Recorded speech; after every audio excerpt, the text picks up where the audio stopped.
there's going to be this massive, destruction taking place in the stock market. It's probably got its expiration date. Yeah, what do you think? What do you think the expiration date is? Okay, before I show you the episode, quick caveat. Jeremy's video is kind of cropped. Hey, second podcast, it's going to get better. I fixed it about halfway through the episode, but I wanted to show you this anyway because our conversation is really great. And we talk a lot about what's going on in the world today, as well as Jeremy's business of monetizing altruism and incentivizing altruism on the blockchain. Also, in the middle of the video somewhere, I'm going to tell you a little bit about this cryptocurrency credit card. Don't freak out when that happens. Okay, on with the show. We're ready to go. Let's do it. Okay. Jeremy, thanks for being on. Thank you very much, Emmett. I'm honored to be here. Actually, I'm a huge fan, man. I love your videos. I love the Curve. I ended up learning a lot, actually. So thanks for doing what you do. Yes. I'm a big supporter. Hey, I appreciate it. And so for people just tuning in, this is Knee of the Curve podcast, and Knee of the Curve is the point of most extreme change. And we talk about technological change that's leading us to the singularity. And we're moving toward every day. It seems like we're more in the knee of the curve. I think the singularity is the knee of the curve, but it sort of feels like we're in it when every day technology is changing faster and faster. And so on this show, I talk with people that are in the industry of change and technology. And Jeremy, you have a startup that is doing exactly that. And I want to talk about what's happening in the news today because I feel like, it's going to be fun, man. So much stuff. And there are great parallels with what's going on with Wall Street Bets and actually with what you're trying to do with your company. It'd be interesting to figure out some integration with you guys and where they might go in the future is already sort of where your head's already a little ahead of the game in that space. So before we get too into that, I want my listeners to be able to know who you are, please. So, I've been in the tech sector and video games for about 20 years now. And the last 10 years I spent at Blizzard Entertainment. So it's a gigantic, video games publisher, did World of Warcraft, etc. So I did a lot of different roles over there. As a producer on the platform side with Battle.net, helped ship about 7 AAA games. So Battle.net, is that a big game? I'm not a big it's actually gamer. The platform through which all of the games are hosted. Okay. And so, I helped to launch Overwatch, Diablo, World of Warcraft, StarCraft, Hearthstone, a bunch of expansions, etc. Moved out to Paris for 3 years to work out of a European office where I did digital marketing, publishing, data analysis, data science. After 3 years there, moved back to California to help with our esports department. So I did international operations, business development, helped to launch the Overwatch League, a bunch of Hearthstone leagues across the globe. So I had this very interesting tour of duty with this massive games publisher and very tech heavy. And I saw a lot of things, a lot of crazy stuff. I don't know if I'm allowed to curse on this, but of course. Yeah, this is a comedy show. And great. Have you seen how many dick jokes I do on the show? Yeah, you're right. It's true. Okay, perfect. Basically, I'm talking about tech is really just an excuse to make dick jokes. So I agree, man. And that's kind of the Silicon Valley crowd, to be honest. It's something to be proud of. But I saw a lot of crazy stuff. And the other big realization was that there is this massive opportunity with video games. There are 2.7 billion gamers on the planet, and there's another billion coming in the next 5 years easy. What was the name of the company? I forgot. Blizzard Entertainment. Blizzard, which is part of Activision Blizzard. So right. It's probably the second or third largest game company on the planet. And is that PC games or is it? Largely, but there's also it's all over the place now. We got mobile games and console. So Overwatch and Diablo are console, etc. So it's about like 60 million monthly active users across the platform. So it's quite significant. In Wow. fact, highlight a nugget. When you aggregate all of Activision, Blizzard, and King Games, because it's all part of the same portfolio, it's probably like the fifth or sixth largest data set of users in the world. Really crazy stuff. Wow. Because like there's just so much metadata when it comes to playing video games. Like every, click and card you use and battle you win, it's just data to be collected. Yeah. So Billions that's of kind of the dollars. scary stuff, man. Like there's really scary stuff in the tech sector and how much data is available and being utilized to basically Yes. extract money out of people. Like, Oh, let's I'm be fair. extremely aware. I was a Facebook ads campaign manager for a few years, and it was all about figuring out who your market is, and really through my tour of duty in advertising, it became more and more obvious that the human element of like targeting and finding your audience that's going to be right for your market and for your ad specifically really wasn't working. More and more, and by the end of it, it was just go broad, let the algorithm figure it out. Algorithm knows best. It will find your audience because they have so much data on you. It is scary. It is Yeah, pretty crazy. absolutely. And particularly when I was in digital marketing, I was working with all the big, tech companies, and the amount of stuff that they're offering, I was like, whoa, we need like a code of ethics on marketing, man. There's this like crazy shit. Yeah. So I was able to see a lot of that and how these big corporations and brands work. And I was thinking, it's like, okay, we're seeing record engagement, record revenue, record growth across this industry. And we're in the midst of like probably the greatest crisis of our generation. The pandemic is bad enough, but the economic fallout and the domino effect is like currently underway. And we're talking about probably 180 million people thrust into poverty globally, like based off the OECD projections. And my question is like, okay, what is the gaming industry doing to address this crisis? And frankly, less than 1%, it's actually 0.6% of revenue is actually going back to people and planet. So I just saw this giant disparity, and my thinking was like, hey, what if we just harness just 1% of gamers' capability, either revenue or computing power or just cognitive problem solving, and point it towards the real world. And Right. what I discovered after many years trying to do that was that altruism isn't profitable, and therefore the private sector doesn't want to like prioritize doing good things. I was like, what the hell is going on here? Because really it comes down to the bottom line, right? Like all these public companies are held to shareholder interest, which is really only money. And so if we don't measure impact to people and planet, you don't optimize against it. You just optimize Well, against the money. right. And also people, I mean, at an individual level, even, they're the same way. They're like, well, I'd like to do they think they'd like to do something good, but when it comes down to the effort, it's like, they're really more just about what's in it for me. Like, Yeah, it, you are spot on, my friend. yeah, if you can set up a win-win, then, that's, that would go a long way to getting people to do the right thing, which they want to do. They just need a little incentive. Yeah, you are 100% correct. And actually, that's the problem space we're solving.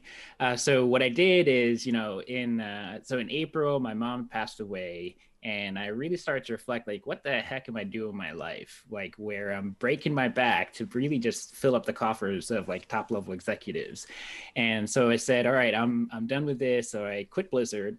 I sold my house, took out all my retirement money, sold all my physical possessions, What the and hell? donated. So I'm actually living at an Airbnb right Okay. now. Crisis much?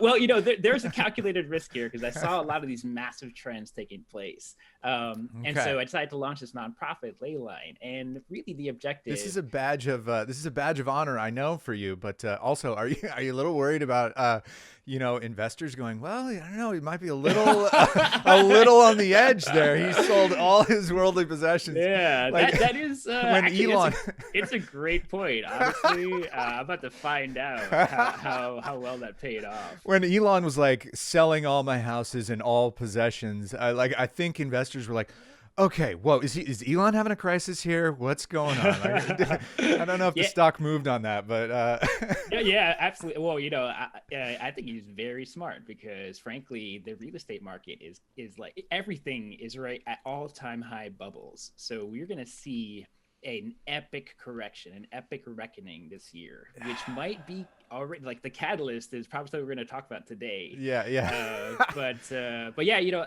a lot of that was tied to what I'm seeing with this knee of the curve. Is we're about to see the current economic system go through some massive transformation. Yes. And the emergence of blockchain and cryptocurrencies also has this massive exponential growth. Yeah. So I saw that and I was like, okay, housing market's going to tank, stocks are going to tank. Why am I keeping all of my assets there? Let me diversify into better technologies, which includes, you know, a portfolio of cryptocurrencies. Exactly. And what happened is like I put that in and basically tripled my money. And what I did with You're like, that, I'm trying to get rid of my possessions. Yeah, what is happening? I know, it's like this whole shedding of material, and then I just got more. But what I did is I took every single penny and I put it towards raising a team of veterans and building this platform. So the idea is like, we just want to make doing good in the real world easy, fun, and profitable. So yes, we want to get people paid for doing good things like individual wellness. So going in and checking in to exercise every day, getting proper sleep, nutrition, mindfulness, helping your community where you can donate blood to the Red Cross. So you can actually get rewarded from the, so we haven't even mentioned the name of the company. It's Leyline. Leyline, yeah, sorry. Leyline.gg. Right, .gg. I want to ask you about the .gg, but so you could actually get rewarded from Leyline for you personally, just like bettering yourself, like exercising or whatnot. Yeah, actually, and that's just one element, because then it's about contributing to your community. Let's say you want to volunteer at a local soup kitchen, like we'll grant you Leyline points for that. And the most easy and big opportunity, particularly with gamers, is that donate your computing power to science and accelerate solutions for COVID, cancer, climate change, gravitational wave exploration, Right, and you know. So that's awesome, and I remember that happening with SETI back in the day. The first time I ever heard about that was, hey, help search for extraterrestrial life by donating your computer power to process all these radio waves and whatnot. And so I think then, so what are the people would probably hear that and go, well, oh shit, is my phone, if it's your phone or your computer, am I just going to be running up my electricity bill or draining my phone battery? Or and then the other consideration is security. Do I trust this? SETI, you pretty much trust. You're like, I don't know, SETI, I want to find alien life. So how do you deal with, because I think those are great ideas. And if they could be implemented, great, they could solve a lot of problems. So how do you deal with those challenges? That's absolutely right. And in fact, like that's actually our position, is that we're really just a platform that's going to supercharge all these different nonprofits. So we're kind of like essentially we're a loyalty program for all these nonprofits. You're the middleman. So you're not the ones that they have to trust with their computer or their access. It's the other entities that exactly. That and we've got a very strong vetting process as well. So that way, everybody that's onboarded onto the platform, our users will know that, we've selected the people that are, humanitarian focused, they're legitimate, open source, sharing their data with the public, that they're compliant with all the data privacy regulations like GDPR, et cetera. So yeah, we basically have partnered with Boink, who's like born out of UC Berkeley, and they've got about like 27 scientific research projects. Boeing, but Boink? Boink, correct. Okay. It's Berkeley Open Infrastructure for Network Computing. It's a mouthful. That's almost, that's like, I don't know how they came up with a worse name than Boeing. Yeah, I know. I made fun of Boeing on my on one of the shows. Like, was Boing taken? They had to go with Boing. But Boink is even better. I love it. And that's where it was a great match, because frankly, this group is scientists and researchers. They're not marketers. They don't know how to do game design and incentive modeling. And so we kind of come in and we're just like, hey, listen, you're struggling with acquisition, engagement, retention. We are a machine for that, and we're gonna just throw thousands of users your way and incentivize the shit out of them to do good things for you and donate. So they love that, because like they don't have the money to pay for AWS or Google Cloud servers, so they're just like begging for cash and for help. Right. So it becomes this perfect promo. match. Yeah, you're kind of the agency to bring them a network of people. Exactly. So That's that's just awesome. one component where we can help out literally any nonprofit. So it doesn't even matter if it's like with computing power, it could be anything. We can just incentivize with our economic system. So these ley line points are actually like we're developing on bleeding edge tech here, which is blockchain. So within blockchain, we have these secure cryptocurrencies, and what we're producing now are these non-fungible tokens. And so this is a very clear parallel to the gaming world where people own digital assets and they have value attached to that. So they'll pay money for these digital items. Right. So There's certain games where, I mean, it's basically like cryptocurrency, right? Where you mhm, own money inside the game, and that's where you can only spend your money inside the game. exactly. And there are stories like particularly in the developing nations like Venezuela where What's the biggest game that has like the most money? Do you think going on? in the mainstream industry, it's things like League of Legends, World of Warcraft, and the biggest company is actually Tencent, which is based out of China. It's just gobbling up the entire industry. So it's Okay. actually this whole ecosystem, particularly with mobile games, where there's just tons of microtransactions. So what I want to do is like I want to take every technique from the private sector and plug it into Yeah. the nonprofit sector, put this infinite business model in place, and just give money to the people. So there's a benefit for the nonprofits, but the business model innovation on our side is we're using blockchain, crypto, NFTs to just create a ton of value for users that are doing good in the world. They can sell those items, they own it, and it's not controlled by us. Even if we disappear off the face of the earth, people will still own those digital assets, which is different than normal video game companies because they can just do whatever they want. They can say, hey, you don't have license to use this item anymore, get off my Right, because platform. it's only you've bought it and it's only available inside that game. Yeah. So these digital assets have to be available to you somewhere else. So what kind of digital assets are we talking about that can be used anywhere besides in the game? Yeah, it's actually we're starting off with just awesome badass art. So we've got all these like amazing video game designers and artists that are creating like ridiculously cool shit. But these tokens also have utility on a platform. So we actually gamify all this. So like leaderboards, achievements, competitions, events. So there's a lot of intrinsic value of playing around with these NFTs. But the really cool thing about blockchain is that the items that you own can be compatible across the entire blockchain. So we're actually partnering with these different game developers to say, hey, let your tokens be compatible on our platform onto our digital avatar system where you got your pets and your backgrounds and your skins and your, badass swords and guns. And that becomes playable in other games. So what's happening now in a blockchain space is the metaverse is emerging. And the analogies here are like Ready Player One or, in Snow Interesting. Crash. So the games are like merging where the money can sort of like flow between games, the money Exactly. and assets. Exactly. Is anybody So else trying to innovate in this space, or are you guys? yeah, it's moving fast. And a big catalyst is kind of this transition into cryptocurrencies and the explosion of usage, particularly in developing nations. So it means that all entrepreneurs are jumping in there and saying, hey, listen, we got to build on top of this tech stack and then create services. And this is where we're going to see the next billionaires come out of the industry, because blockchain is literally going to 10x a Yeah, lot of assets right now. So right. that's what I also saw is like, whoa, there's this massive transition here. There's gonna be tons of money. And I was thinking, we don't need any more Mark Zuckerbergs in the world. Honestly, like I am tired of Yeah. people stealing data and monetizing it and just blasting you with ads.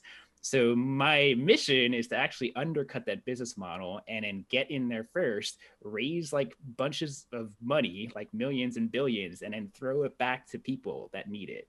And the hope is that we end up eradicating poverty as a result, because this is just this infinite engine of abundance. It is. I like to think of it like what you're trying to do is, you're sort of monetizing. Your to in goes greed and out comes altruism. Yes. Uh, Yes, that's it's like exactly this right. flywheel of like, okay, we're gonna monetize people's self interest, but in a way that puts good back out into the world. And I think everybody's ready for this. I mean, it's been so long for the climate change thing to start happening, and for these hedge funds to really get on board with this like green initiative and realize that it's going to actually make them money while doing good.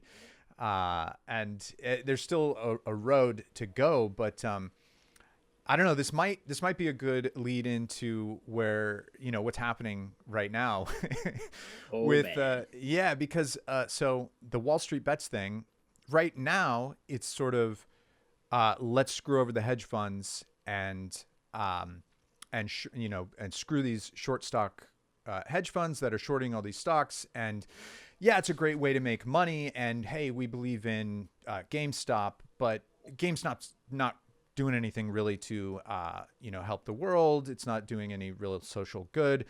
But that same energy that's happening with this stocks like GameStop and AMC and whatnot, and this group of Wall Street bets, Redditors and whatnot, could be used to also pump stocks that are doing a lot of social good. And so not only could they, promote a company like you, but your company is already sort of like trying to be in that space. And it's basically just about getting the right network effect together to get enough people to do these things. And That's totally right, man. yeah, And, I think that is actually going to be this powerful weapon for social change, because what happened right now is that people discovered the vulnerabilities of the system, which has been pretty opaque. Like these hedge funds have been doing this for decades right. now. They've been doing it all along with nobody. Yeah, no, I mean, they no obfuscated it on crackdowns at all. purpose. Yeah. These guys are going on saying, I mean, first of all, when you short the stock and you're public and everybody sees you and your buddies short the stock, the unprofessional investor thinks, oh, okay, well, they must be right, so I'll short it too. But also they'll say that things are going up when they'll be shorting, or they'll be saying things are going down when they don't think, Absolutely. they'll be doing the opposite of what they say. And Yeah. it's And short criminal. selling actually destroys companies too, because what Yes. happens is they, kill your stock price, which is your war chest. Like these companies need to use that as their cash flow. Right. So, for fledgling companies that are on the downswing, when you start shorting it and driving it down further, it's like you're only just putting a nail in the coffin. Right. But what's interesting is that this has kind of democratized information for investing, and people are just Yes. getting smart and collaborating together, and they're kind of toppling machine, which is really a house of cards, man. The banking Right. system, and it's essentially just giant betting market, this casino. And Exactly. it's like, Yeah. so that now we've got like cracked the code, and the institutional investors are freaking out. Yeah, they should. They're And on notice. It's like, well, you guys have been taking advantage of this short sale thing for a long time, and now we see the vulnerability of it. And there's power in numbers, and this, it's extremely disappointing to see that they shut down the Discord for Wall Street Bets. They shut down the Reddit. I think they're both back up now, but they shut them down for a while, and then today you can only sell those yeah, you shorted can't stocks on Robinhood. You can't buy them. If that's not market manipulation, if that's not illegal, that yeah, then it's messed up, man. what is?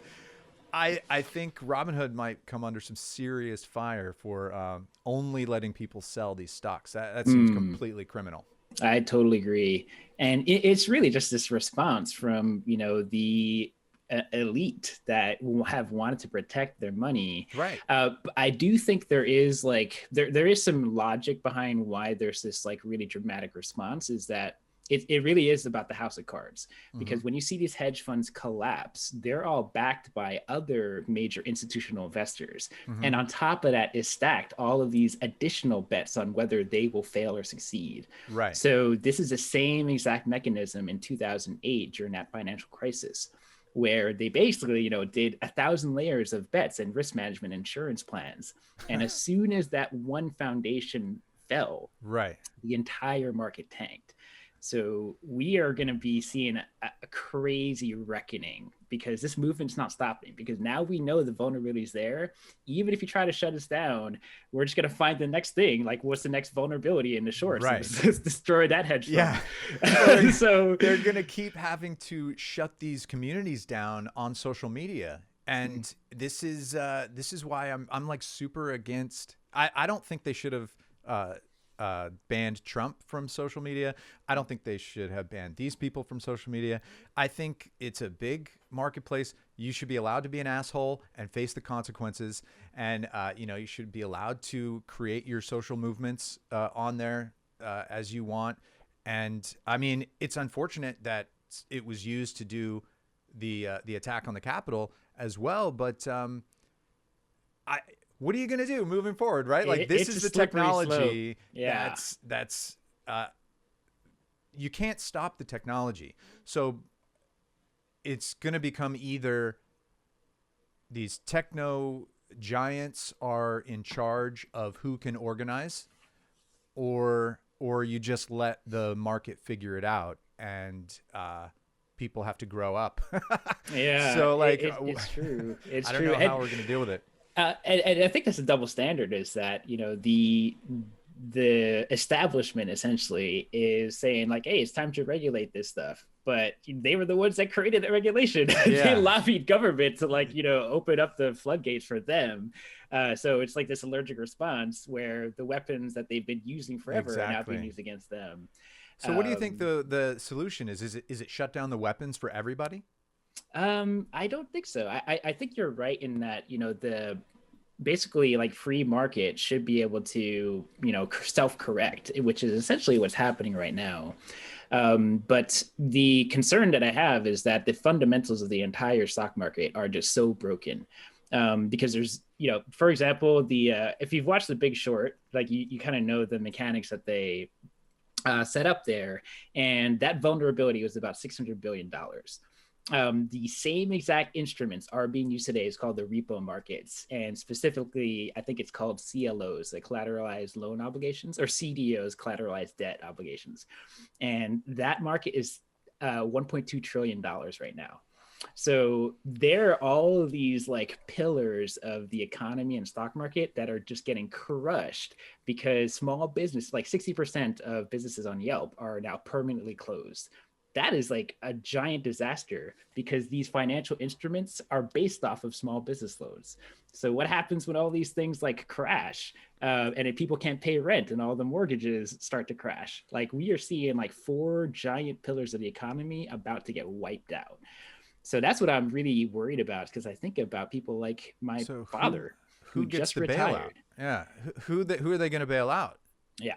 That's the fundamental question that's why I'm like really pushing hard to get money to people's hands, because this is going to be catastrophic for people's livelihoods. And do you think that's going to force the hand of the government with like a permanent UBI, or do you think that's going to be like more, okay, we're switching to crypto? Like, what is that going to do with the world markets? Like, it's hard to predict, honestly. Like I there's like, very pessimistic, grim views, and then some optimistic point of views. I mean, I do think Elon Musk has a good quote here, which is, it's not a question of whether we want UBI to happen. It's just going to be a necessity for society to still function. And I think it's a question of how much pain do you want to experience until that becomes a reality. And hopefully society doesn't fall apart in that journey. And I think that's why it has to come from both the private sector, government, and a nonprofit space to start to alleviate this scarcity that, and it's artificial, man. We just made up the system. It's just a story that we told ourselves. Right. It's going to be interesting to see how things shake out when the pandemic ends, hopefully like midsummer, like what happens with tech stocks, what happens with biotech stocks, like, are people still going to be trying to support the same things they supported during the pandemic? And I think so, especially with biotech, because we're going to be like, we don't want another pandemic. But I mean, and I think you're totally right. And I do think it's going to be the hyper consolidation into these successful tech companies. And what'll happen is everyone's going to be left behind, particularly when it comes to other jobs and industries that are automated. So there's going to be this massive, destruction taking place in the stock market.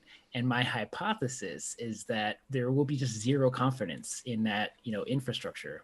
And people will have lost a ton of their money, their retirement's going to be blasted away, and they're going to be looking for a better solution.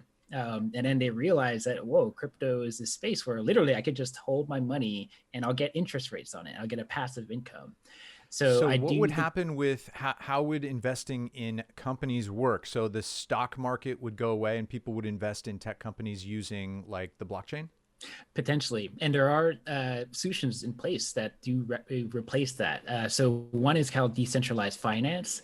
That's going to explode because it allows an individual to stake up some money, and as a collective, people can get a loan for $500,000, but the payout is distributed across, say, 1,000 people instead of just one bank. So that'll be the new way of financing startups and entrepreneurs, because they just say, all right, I just need this much money and I'll just tap the network for it. So that way Wow. the So risk is decentralized. so Nia the Curve could be like, okay, who's in the same mind frame as me that, people like figuring out all this futurism stuff and what's happening, and they want it in a comedy rapper, and I could DeFi and get a bunch of Yeah, well, investors basically to help make the show, help fund the creation of the show. Even. absolutely. And in fact, it's easier than that. You just go onto one of these portals and say, hey, I need a loan for this much. I'm going to put up some collateral and I'll get, say $700,000 just from people who have like put their money up. So it's kind of like, just the way the bankers are taking our cash and then investing it and making more money, it's actually just distributing that model to an individual. So say that I'm like, I want to be like a individual banker. I'll say I'm gonna put in, say, $100,000, and then I'll get a 5% interest rate on that, or 10% interest rate. The interest rates are crazy right now in DeFi. And So then it's better to get a loan from in dollars right now. yes, and then so you as a creator will be like, okay, I need $200,000 to run my business. Let me go onto this portal and ask for that loan. Okay. And so my money is partially contributing to your loan. I earn interest, you do your business, and then you pay it back, and then we all kind of win collectively. Yeah. So I think we're going to move away from these like just big billionaires investing into the public markets, and we just distribute that to all the people. So that's why I think the stock market's probably got its expiration date. Yeah. What do you think? What do you think the expiration date is? I mean, based like it was unclear to me, and it could have been like years, but now looking at the Wall Street bets effect, this may be the catalyst where people just start destroying these hedge funds. Hey, real quick, as promised, just want to show you this card from Crypto.com. They do have a cool affiliate program where we both make $25 if you sign up using my link. I'm excited about this card because they're offering free Spotify and free Netflix, 100% reimbursement, also 3% on purchases. And the only card I have that beats that is my Amazon card, and that's only good at Amazon and Whole Foods. In order to get the good rewards, you do have to put up some money and hold it in their coin CRO for 6 months. I put in about $1,500 to stake the CRO, and now it's already up to like $1,800. It's fluctuated, but that's where it's at today. If you don't do that, the card gives you 1.5%. It's fine, but you can probably find better. But if you do the stake, you get the benefits, 3%, Spotify, Netflix. This is also not a credit card, it's a prepaid card, so the more you put in, the more benefits you get. Like you can get Amazon Prime for free if you put in at a certain level. You can also hold other crypto assets and earn interest when you hold them with the card. Spending cryptocurrency has been hard to do, and this makes it easier. And you get to earn interest, and there's good benefits. So if you want to sign up, we both make $25. That's it. End of spiel. Enjoy the rest. Do you think like this Wall Street bets will find a way to congregate no matter what, and like continue to have target after target after target after target? I believe so, because you just look at history. So 2008, 2009, the Occupy Wall Street movement was there, and they persisted for months. I mean, nothing happened, obviously, because we didn't have the power. But now the power is in our hands because we know the vulnerability, and we have the apps to do it with Robinhood. Yeah. So yeah, unless Robinhood shuts it down like they did. Yeah, exactly. Yeah. Everybody's going to Webull. Yes, and that's what's going to happen, is that the more the establishment tries to clamp down, the more people are going to push back and be like, what the hell, you try and like rig this game even further, and they'll just move on to the next alternative, and then they're going to use that attack vector. So yeah, I don't think this is going to be able to be stopped by, even government potentially. I mean, one scary thing is that government goes like really heavy handed and just starts Yeah. like, seizing assets and arresting people. That it could be a very scary future. But But all that's what those it felt like pathways, when Robinhood shut it down, and when the Redditors, Discord, got shut down. I was like, what is happening right here? yeah. This is like fascism. This is crazy. It really is. It's surveillance state on many levels, at Yeah. the NSA level, at the social media level. It is quite scary. And it's why we need to build these newer systems that are more secure, that are more pro people, and not controlled by these like really small institutions that have all the outside power and don't have any accountability. Like no one can vote them out. No one can just Right. like fire people. So yeah, there's just a lot of fragility in that system, and it's been exposed a lot during this past like 6 months. So expiration date this year, next year, I year think this after. year. I think this year. I could be Really? wrong, but again, it's like I we're keep in telling. exponential realm. A really great person to follow is Kathy Wood from Ark I Invest. I did a whole. Oh Yeah. yeah, I did an entire knee of the curve on Arc and their five innovation platforms. yes, Huge fan of Arc. Yeah. really brilliant and also Yeah. very transparent. So she's educating a Right. lot of people on what's happening with tech. And, her conclusion as well is like, Bitcoin is the best hedge against inflation and against like, stock market volatility. She also And says that we are in a deflationary, and I think they're both true. I think inflation and deflation are like, it's like becoming more.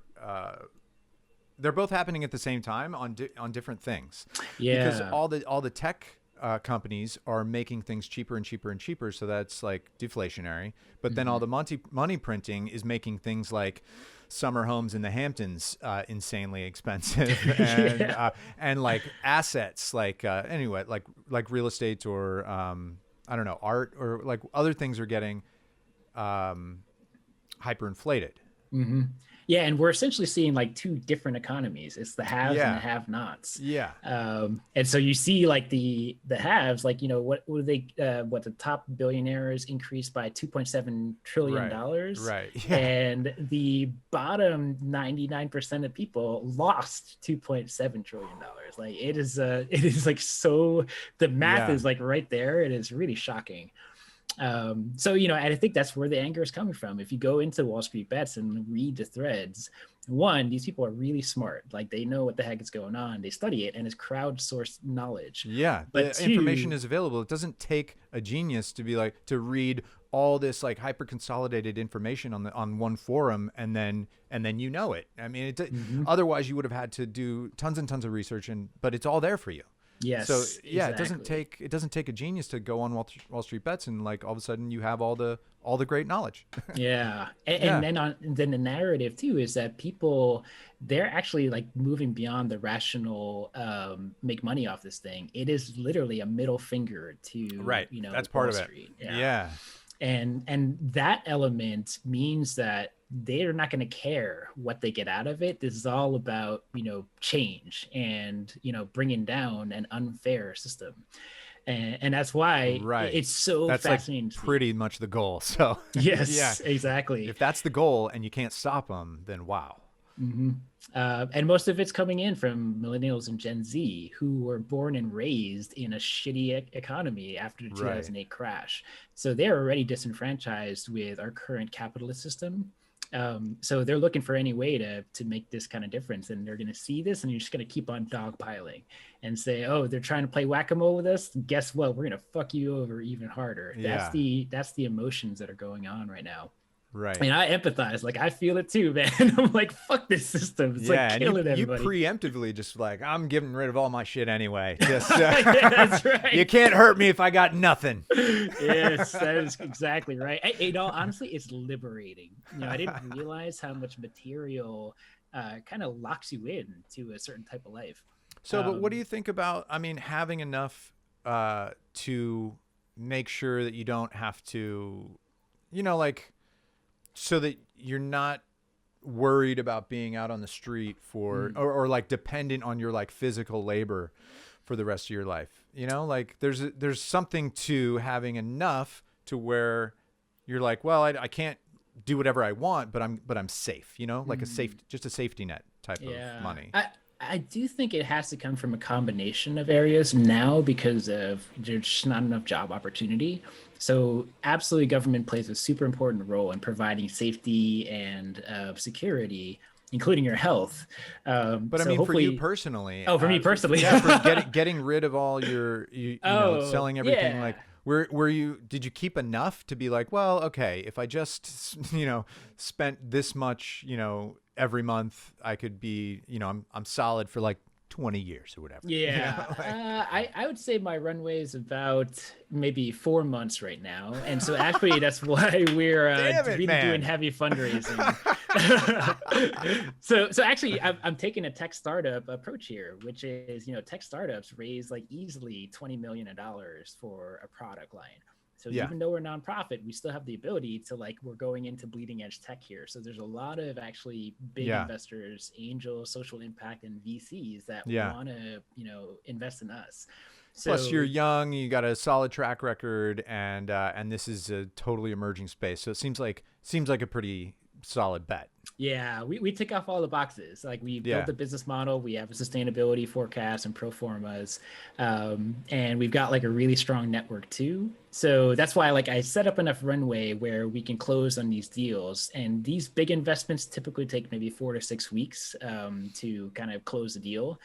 So we're in talks with a lot of potential big investors, and that's the Nice. key. Is like, we want to take that VC money and then give it right to the people. Like, that's the plan. Yeah. And you know, obviously build like an while army. creating the value for all the users.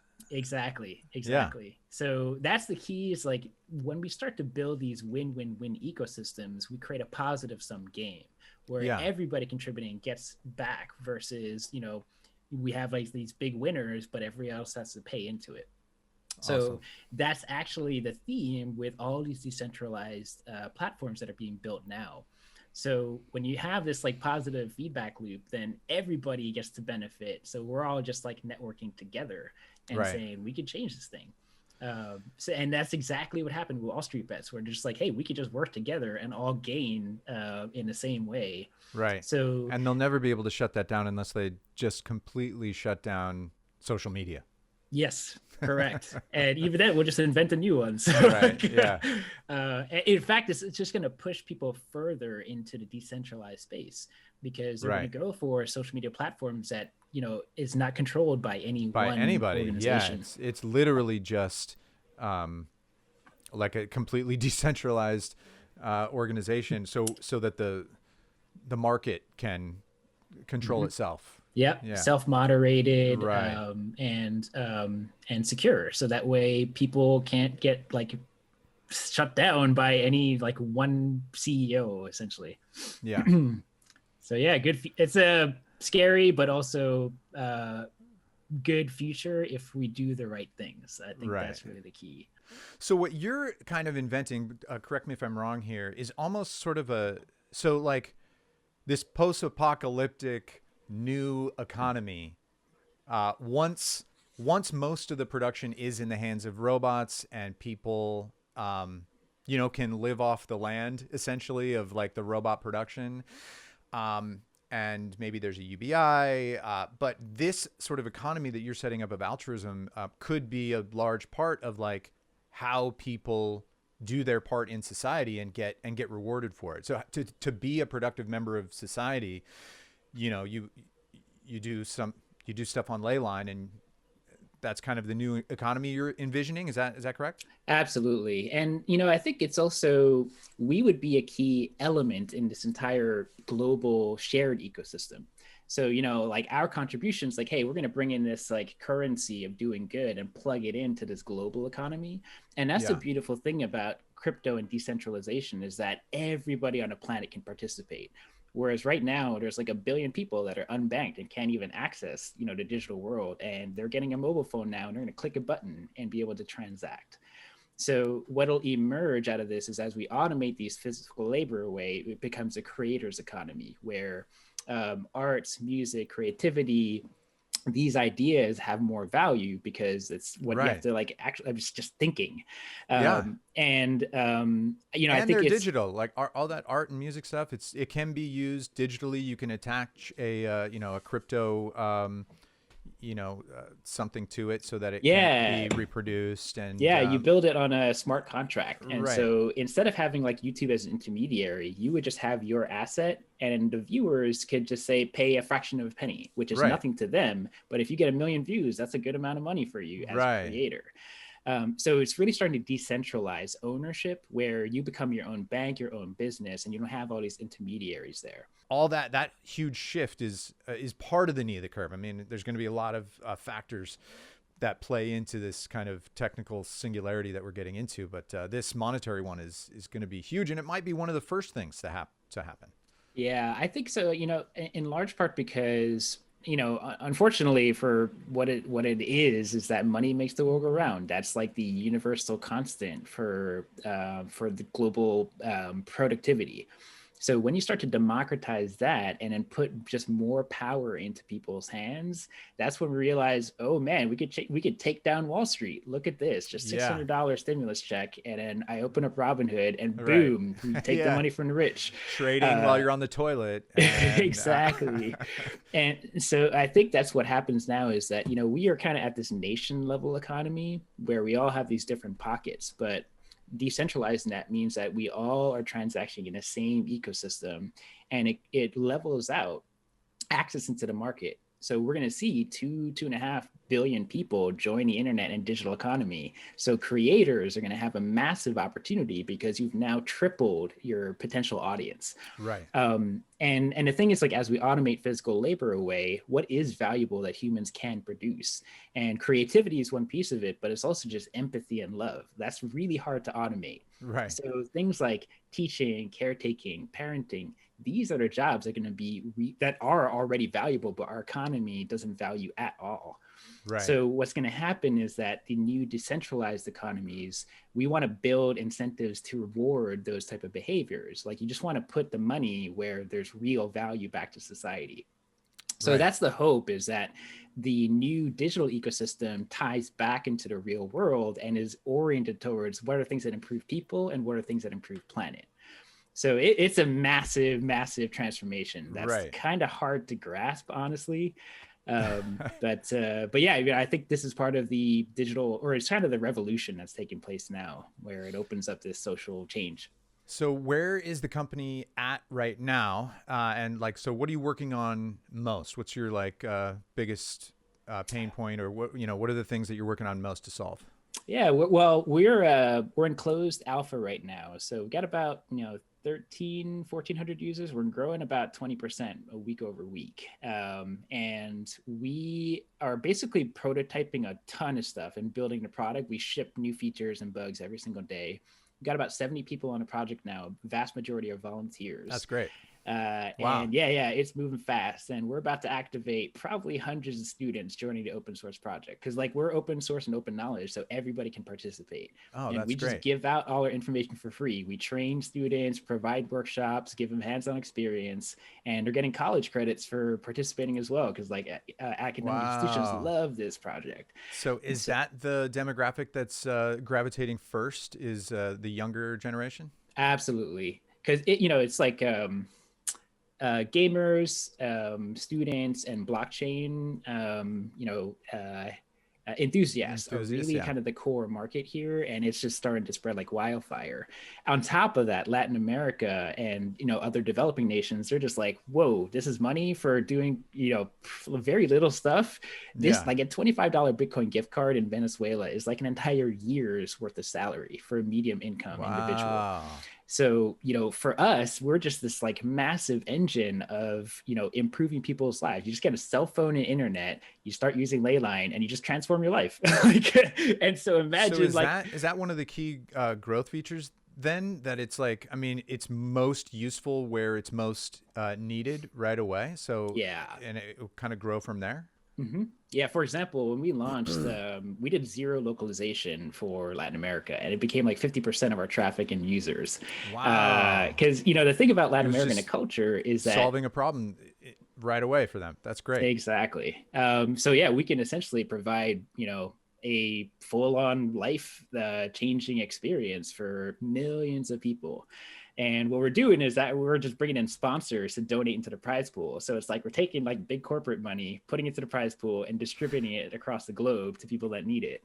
So it's kind of like we're reversing the system in many ways. Have you tried to get in touch with anybody like from Wall Street Bets, this chairman guy on Twitter? And actually, not yet. It seems like a perfect integration for you guys. I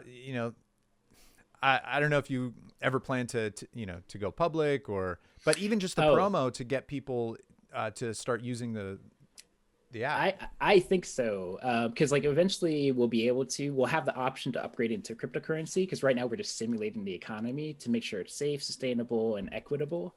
So yeah, I think that's definitely the plan, is to really open up the floodgates. But actually, it's really important to me that we are operating as a full nonprofit, which means that we're not here to speculate or become millionaires. We're here to really solve big problems. And to me, it's like, first, we got to eradicate poverty and unlock all of our human potential across the globe. And two, we got to solve climate change. This is a unmitigated disaster that is slipping through our fingers right now. So yeah, those are kind of like the end goals for us to really solve that. I think we got the potential for it, and this is like where we're going to go exponential. That's the plan. I think that's the key. Is like Wall Street Bets, that movement is going to be basically shift where people are starting to put their money. So actually what will likely happen is that they realize, cryptocurrency, this is like, it's basically anti-government, because the government can't even seize your assets anymore. They have zero control. Right. When you have your money in your bank account. Oh, go ahead. It looks like Dogecoin just took off because because there was some talk about it in that community. I think I saw a tweet from the chairman guy about Doge, and then all of a sudden Doge is up like 145% today. Yeah, it is insane. It is a crazy market, I have to say, like very volatile. So do be careful. Yeah. But here's what's going to happen is that what Wall Street Bets is essentially this pushback against the establishment and against the system. And, cryptocurrencies are exactly that. They are designed to break down these intermediaries of all these banks, taking your money, investing it and betting it on stocks while you get nothing out of it. And then they take these risky bets and crash the market with your money. So what's going to happen now is you say, all right, cut out all that BS, and even global remittances. Like if I were to send money back to my family in the Philippines, there's like a 40% cut on that transaction. You just like say, screw that. I can just send you Bitcoin on your phone and you're done. Yeah. So what do you think about these Bitcoin fees are getting really expensive though? As Bitcoin skyrockets, these fees are going crazy. I mean, I think I bought like, I took some margin out and I bought some Bitcoin on Robinhood, and I was like, whoa, what happened? I thought I put this much in there, and all of a sudden there's only this much. I mean, it was a significant cut. And, I think I bought, a couple $100 worth of Bitcoin, recently too. And I got charged like 20, 30, $40 or something like that for maybe $1,000 worth of Bitcoin, I think. This is where there's a pretty high barrier to entry, because depending on how you purchase, different providers are going to charge you differently. So one of the things about Robinhood is that you're actually not buying the Bitcoin itself. You're buying stock options based on the price of Bitcoin. So I'd actually recommend not buying it on Robinhood, because they're basically gouging you. And, I used margin, so. That's right. But, Cash App actually does allow you to buy directly with Bitcoin. Okay. There are exchanges like Coinbase and Binance. So it's these services that are charging a fee on top. There is a direct transaction fee when you use Bitcoin, which is actually really tiny. It's kind of like sometimes fraction of a penny, or, something. Yeah. So what do you have to use to send it and not get hit with those fees? I mean, I have Exodus, and they let you buy only $500 worth at a time with a connected bank account. Yeah, bank account, I think. So like your checking or whatever. And I think I got hit with a pretty substantial fee just for that $500. I mean, I think it was $40 or something like that, $30. Yeah, that's right. And that's why I think and that's it's recommended just a software wallet. Yeah, that's right. And well, actually, that's the beauty of it too, because your coins will exist on any wallet as long as you have your keys. Yeah. An encrypted code, you can access it anywhere. So what I do recommend though is have a cold wallet, which basically means that you can store your coins on a physical device Like a and that Trezor? nobody can take. Exactly, a Trezor or a Yeah. Ledger. Those are some of the most popular. And that means that you could directly transact. You're not going through an exchange or another service. It's just you to another person, and it's done. It does add a lot more risk on your side. So you have to be much safer and much more responsible about your money because there's Right. no bank backing you up in case like Yeah. someone hacks it. So I it's guess this that's like what big the ship. fees are for, right? It's nice to have some insurance on your money, That's and right. not have it, have to have a fireproof safe in your closet that or even, remember a code in your head. People always say that, like, you can just have a code in your head. I'm like, dude, have you seen these codes? I mean, Yeah, they're like 12 random words or 15 words. I don't know how many there it's are, but significant. Yeah, you yeah, got to and it's actually like like, write it on paper damn, to store it just in case. I know you have to write it, and then you have to have it like on your mirror in your bathroom, and every day you brush your teeth, for like a month. And then for that month, before you really have it memorized, you're vulnerable. Yeah, it's true. So it's like there's a lot of like education to be done in this space, and there's going to be a lot of bad guys, a lot of people Yeah. trying to take your money. I So need a you gotta be Neuralink careful. just to remember the code for my Bitcoin, and Yeah. but then they can hack my Neuralink. Oh man, This is why you have to have your consciousness on the blockchain because it's unhackable. So that is the key. you have to have your consciousness in your head, blockchain, protected. You don't want That it on is there. right. You don't want to stream your consciousness down from the cloud. That would be. It's very dangerous. Yeah. Oh my gosh. What is the Basilisk concept? Roku's Basilisk, which is very scary because once your consciousness is in data form, you could be replicated infinite times and tortured for infinity. That is freaking scary, dude. Yes. Or a version of you could be, while the other version is living it up. So yeah, you just hope that but I mean, who knows if that's how we're living right now? Maybe our molecules are breaking into billion dimensions every moment, and we're splintering into infinite options. And one of That's you just very hope true. you can direct yourself into your best life. Yeah, that's I very just want to be true. in my top reality. I agree. And yeah, we have some power to some degree, which is how much can we adjust our perceptions of reality so that we delude ourselves to feeling good about it. That's probably the key, I think, is Yeah. just self Adjusting. deception. Yeah. That's what they say about pain too. Like if you're in pain, you can, you have to, it's to a large degree a mental thing, and you can like let go of the pain even though you didn't fix the injury. I have a back thing that I'm trying to learn how to do that for. Don't worry, Neuralink's gonna hook you up. I'm Exactly. Pretty sure. Yes, I know. I'm super excited. I mean, it is like probably one of the most dangerous weapons we can ever create, but it is really exciting. I love it. Yeah. At least the concept. It's an insane future that would be created post Neuralink. I mean, literally insane. Yeah, there's billions. There could be tons of versions of you in software alone. There could be multiples in like random bodies. You could like maybe even hack your consciousness to infiltrate somebody else's Neuralink, and then just like then you'd take over their body, I guess. Oh, wow. I did not think about that. Holy crap. I was imagining like a drone army like Iron Man where I could just replicate. Yeah. What if one person did that and then they just like virally spread themselves through everybody else's body? Oh my God. It's like Agent Smith from The Matrix. Right. Holy Yes. crap. Yeah. Oh man, this is scary, man. Woo, it is going to be scary. Yeah, you're definitely going to want your Neuralink blockchain protected somehow. Yeah, it's really critical. That's like kind of the scary stuff. Gene editing is also very scary, and democratizing that it's going to be awesome. But wow, that could be weaponized so easy. Right. And this is the scary thing about the knee of the curve is that we're essentially optimizing power. And so eventually it'll come down to the point that where like you just push a button and destroy the world.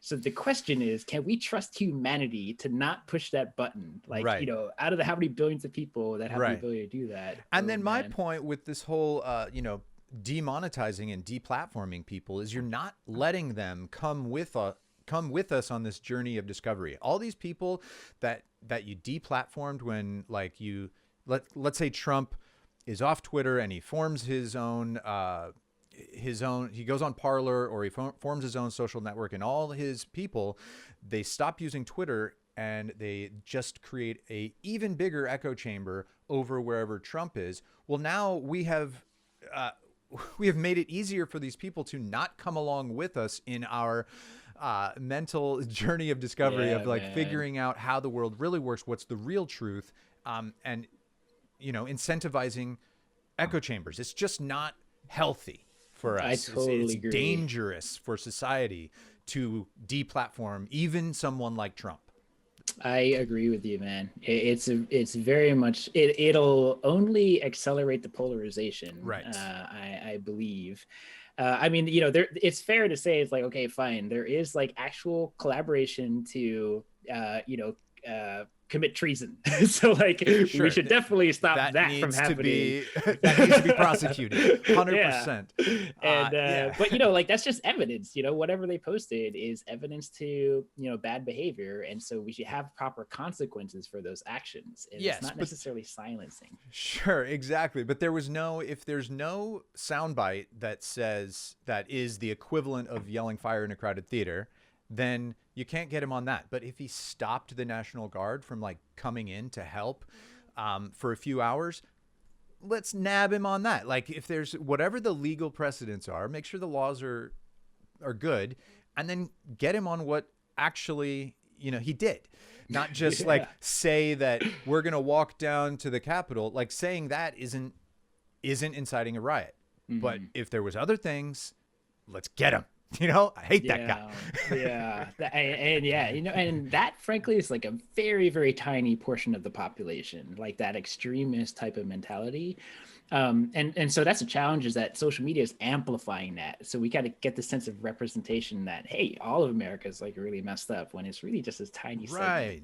Exactly. And there's only 2.7 million people on Wall Street Bets too, but look what they were able to do. Yeah, it's really, technology creates this outsized impact. So very little effort creates these enormous gains or losses. Right. And that's the whole thing. It's like you push a button and like you can destroy entire ecosystems. Right. Sorry, we get on some pretty dark stuff here. But to me, it's really an economic story. This polarization, a lot of it is rooted in the fact that people are living in scarcity. So they're looking for an escape and some kind of, savior to say, let's break the system and make things better. So I think what's happened is that bad actors have been able to leverage people's lack of critical thinking and a sense of, okay, we need, someone to smash this. Say, hey, Trump, he's like, talking about how crappy this thing is. Let's support him. Yeah. And so if you start to solve poverty and scarcity, people can start to lift up and they'll jump on board.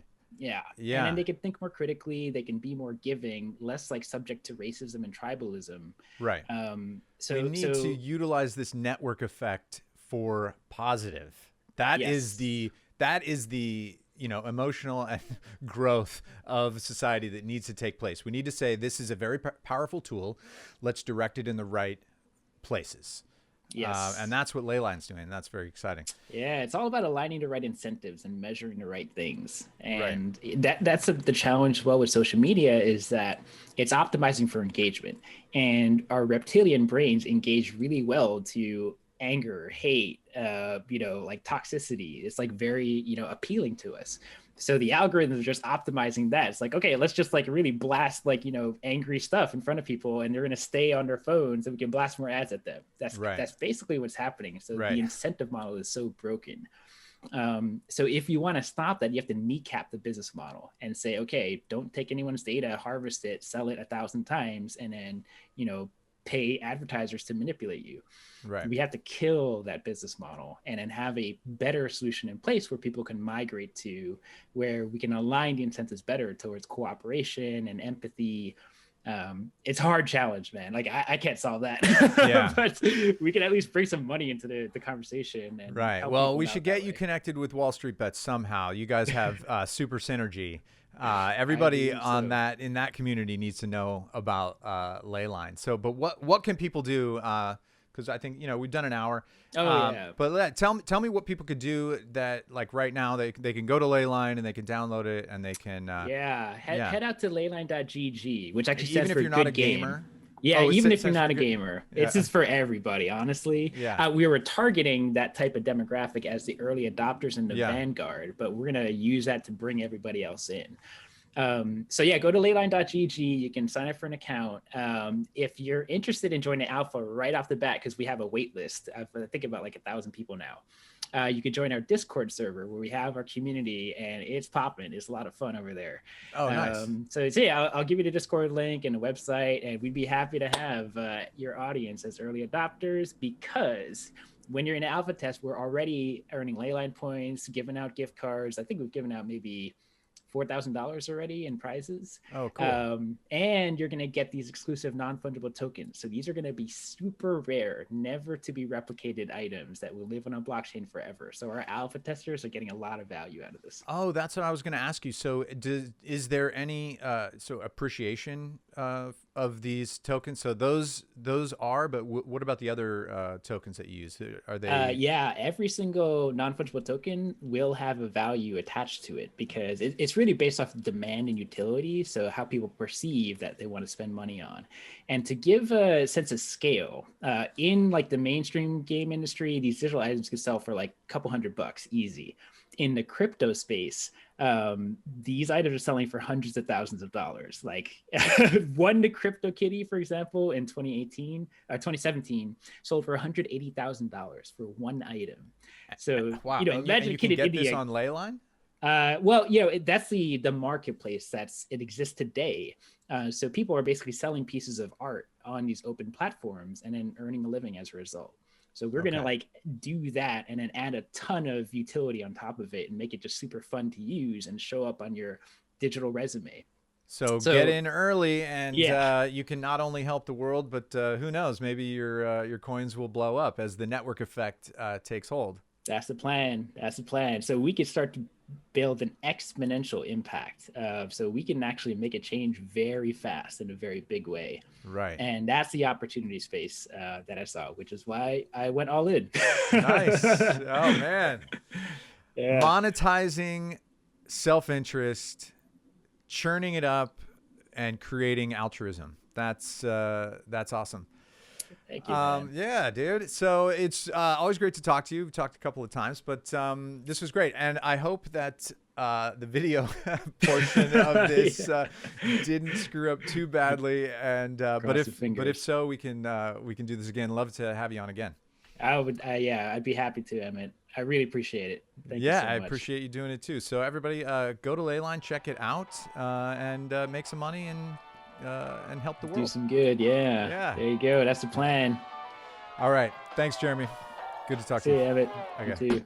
Thanks for watching. There is a tidal wave of technological change coming at us, and this channel is dedicated to keeping you informed and hopefully laughing till there's either a robot apocalypse or we all upload our consciousness to Reddit.